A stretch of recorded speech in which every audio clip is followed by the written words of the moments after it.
आज मैं दिव्यांशु बिष्ट दशहरा के इस पावन अवसर पर आपके सामने फिर से आया हूँ और हम अपनी कथा को आगे बढ़ाएंगे। तो राम की सेना समुद्र पार आ पहुंची है और ललकार दिया है सृष्टि के सबसे बड़े अत्याचारी को। छिड़ गया है इस काल का सबसे प्रचंड युद्ध, राम रावण युद्ध। धरती तीरों से ढक गई है और आकाश तलवारों की टंकार से गूंज रहे हैं और ऐसे में राम की सेना पर एक वज्र आ पड़ा है। रावण के पुत्र मेघनाथ ने लक्ष्मण को शक्ति बाण से मूर्छित कर दिया है। वह लक्ष्मण जो भैया की एक आवाज पर दौड़ा चला आता था, आज पृथ्वी पर अचेत पड़ा है। राम का सीना फटा जा रहा है यह सोचकर कि जब अयोध्या वापस जाएंगे तो माँ सुमित्रा को क्या मुंह दिखाएंगे, क्या कहेंगे उनसे कि लक्ष्मण क्यों नहीं आया। संकट के ऐसे समय में राम ने एक बार फिर हनुमान की ओर देखा। हनुमान संजीवनी लेने के लिए उड़ गए और राम के दोनों हाथ प्रार्थना में जुड़ गए। संजीवनी से लक्ष्मण का जीवन तो बच गया, पर अब यह तय हो गया था कि मेघनाथ को हराए बिना लंका विजय असंभव है। मेघनाथ एक महावीर था जिसको वरदान था कि उसको सिर्फ वही मार सकता है जो वर्षों से सोया ना हो। और कौन हो सकता है जो वर्षों से सोया ना हो? लक्ष्मण।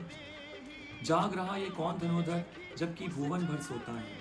14 वर्ष के वनवास में लक्ष्मण ने एक भी नींद नहीं ली। यह सोचकर कि अगर वो सो गया और भैया भाभी पर कोई अनहोनी हो गई तो लक्ष्मण ने मेघनाथ का वध किया और इसी के साथ हम युद्ध के अंतिम मोड़ पर आ पहुंचे। उस क्षण पर जिसके लिए राघव ने सागर लादे, पृथ्वी चढ़ी और आज राम और रावण एक दूसरे के सामने खड़े थे।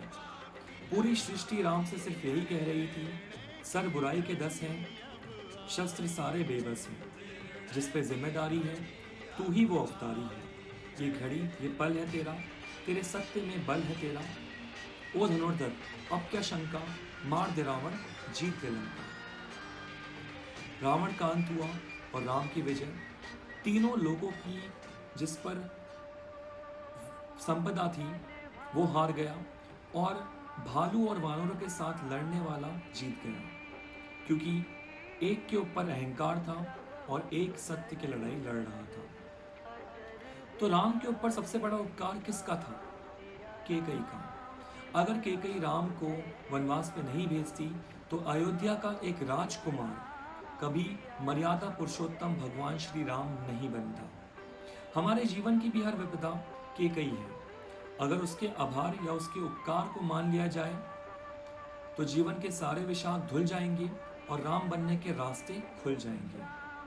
ये उजाला देख रहे हैं, ये घी के दिए राम के स्वागत में जले हैं। आज राम घर आ रहे हैं। अयोध्या की प्रजा मानो खुशी से बावली है।